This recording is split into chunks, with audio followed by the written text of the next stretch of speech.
Aloysius or a true-life event that happened to me at camp one summer actually has a chance if it doesn't. So, why another screenwriting book? Because the others I've seen don't say it like it is, and don't give the reader the tools to attain success in the field. And on top of that, they often serve the writer of the book more than the reader. I personally don't want a career teaching screenplay writing courses. I just want to pass along what I know. And besides all that, I'm at the point when I'm ready to give it away. I've had a lot of amazing breaks. I've learned from the masters. And now it's time for me to tell you. I also undertook the writing of this book because of the lack of common sense I see in many of the movies that get made today. For all the knowledge out there, many in Hollywood forget the basics and ignore what works, thinking that just because they have studio offices and big expense accounts, they don't need to follow the rules anymore. And frankly, that drives me up a tree. As I am writing this book, there is one phenomenon in particular that really bothers me, and yet from a business point of view, it's pretty smart. It's the make sure it opens or else trend. This is where you spend a lot of money on the movie, hype the bejesus out of it, open wide at 3,000 plus theaters, and have a huge first weekend to recoup your cost. And who cares if your movie drops 70 or 80% in its second weekend because of bad word of mouth? What bugs me about this trend is that for all the money they're spending on star salaries, special effects, advertising, and marketing, and don't forget all those prints, it would be better spent, and the movies would be better too, if the filmmakers just paid $4 for some paper and pencils and followed the rules of how to write a good movie. Take a hip, slick movie like Lara Croft 2, for example. They spent a fortune on that film, and everyone is still wondering what happened. They can't figure out why they didn't bring in the audience of targeted men. It's not surprising to me. What's wrong with this picture? Where did the filmmakers go awry? To me, it's really very simple. I don't like the Lara Croft character.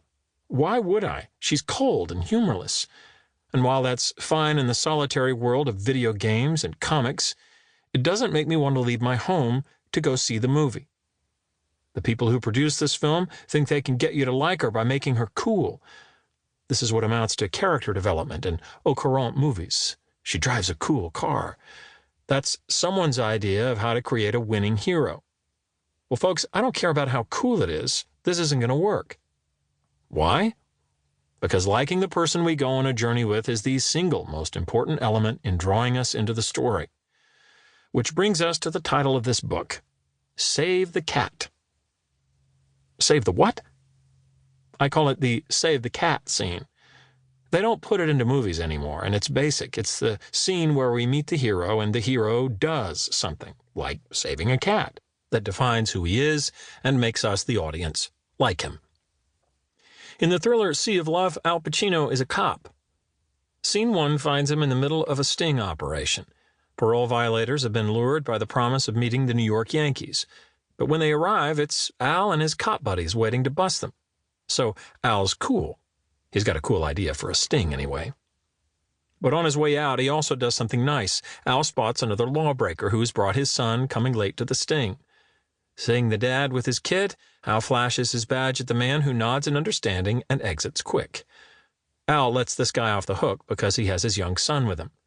And just so you know, Al hasn't gone totally soft. He also gets to say a cool line to the crook. Catch you later. Well, I don't know about you, but I like Al. I'll go anywhere he takes me now, and you know what else? I'll be rooting to see him win. All based on a 2-second interaction between Al and a dad with his baseball fan kid.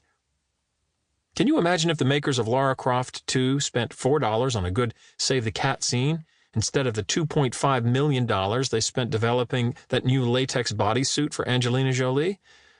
They might have done a whole lot better. That's why the name of this book is Save the Cat. It's emblematic of the kind of common sense basics I want to get across to you, and to some in the movie business, about the laws of physics that govern good storytelling. These are lessons my writing partners and I have learned through the real school of Hollywood hard knocks. We, and hopefully you, are in the business of trying to pitch our wares to the majors, make a big sale, and appeal to the biggest possible audience. We want a hit, and a sequel if we can. Why play the game if you don't swing for the fence?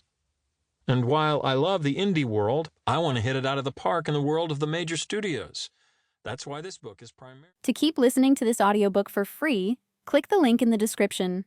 It will take you to a free Audible trial where you can listen to this and many other books for free for 30 days.